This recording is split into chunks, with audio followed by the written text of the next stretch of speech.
و یاسمین توصیه میدیم که با طرف کلوب سعی کردن نرود، زیرا اگر با دست جوان کلوبی افتاد. یاسمین давлатова ستاره سول شد.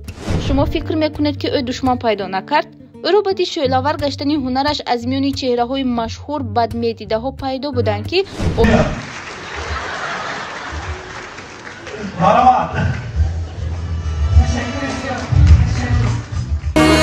حرفکای یارم قند اصلی همو یاره که کلابی زیغما. بانوان عزیز، من سرش دیرکتور کمپانی فبریک هستم. مدت بسیار کمی است که در این کمپانی کار میکنم. من هم فکر میکردم که از عهده این کار نمیبرم، با این کار باوری نداشتم، لیکن پس از رجیستراسیون شدن با ابوچنی هایی که داشتم فهمیدم این کار به نهایت آسان است و من در مدت 5 کاتالوگ سرویس وانی دیرکتور شدم. هم شما بانوی عزیز را به کار در کماند خودم دعوت کنم.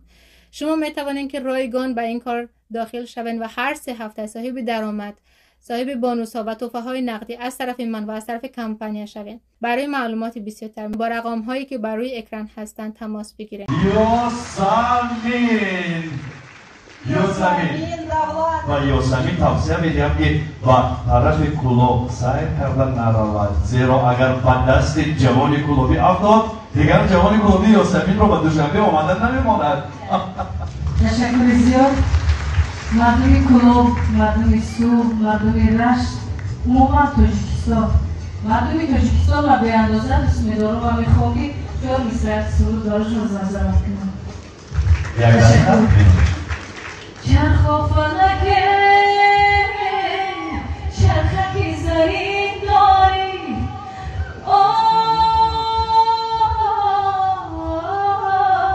تاجیکی بچم لحظکی شیرین داری،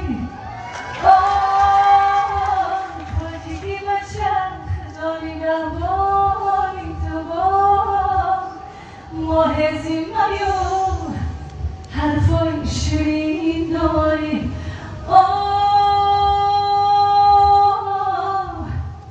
گلابی بچم حرفای شیرین داری.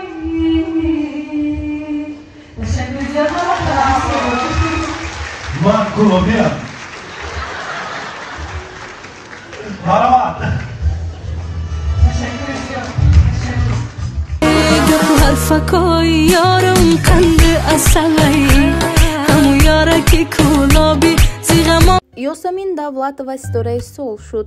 این خبر و این حقیقت همگی 2 هفته قبل رخ داد که از شنیدنش همگی شاد و مسرور گشتیم. یاسمین در سال 2022 از جانب هواداران هنرش صاحب شاه جایزه برگ طلایی گشت. گرچند زیادی سرایندگان آنجا صاحب جایزه و دیپلم گشته باشند، اما شاه جایزه آزمون که همگی ارزنده میدونستند این سرود کبوتر یاسمین давлатова گشت. یاسمین خودی امسال میانی جامعه مشهور گشت. او را آهنگ مشهور فیلم مجسمه عشق یعنی فیلم بابای غفار که با سرود نوی کبوتر هماهنگ گشته بود شهرت هنرش را با آسمان ها برداشت. اکنون یاسمین را در برابر ستاره های مشهور کشور اعتراف میکردند و صوت و نوایش را آشوب دل و دیده های مخلصان میخواندند. در واقع یاسمین چهره محبوب و سرشناس گشته بود. شما فکر میکنید که او دشمن پیدا نکرد؟ او را بعد شعله‌آور گشتن هنرش از میان چهره‌های مشهور بدمیدیده‌ها پیدا بودند که آشکار و به سر و لباس و سرود و ترانه‌اش عیب مانده تنقیدش میکردند، ولی یاسمین نه پروای گپ آنها داشت و نه خیالات خام دشمنان. یاسمین بعد آوازه‌های دهانی مردم گشتن سرود یاری کلابی را برآورد که تماشابینان بعد تماشای کلیپ ترانه‌اش بهای ارزنده را محض به او داده فروغ شهرت هنر یاسمین اندلب‌آواز را انقلابی نو در صحنه تاجیک نامیدند. اکنون یاسمین وقتی آرامی ندارد. بانکت و محفل و توی‌ها در آستانه درش نوبت می‌پویدند. او در یک مدت کوتاه به قله هنر برآمد و افتخار صنعت ملی تاجیکان گشت. یاسمین تحصیل کرده کنسرواتوریای ملی تاجیک به نام طلبخوجا ستاری بوده.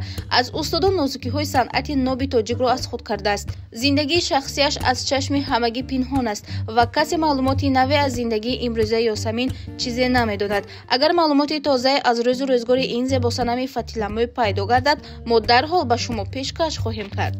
یافتا اون چیزی که تو می‌خواستی.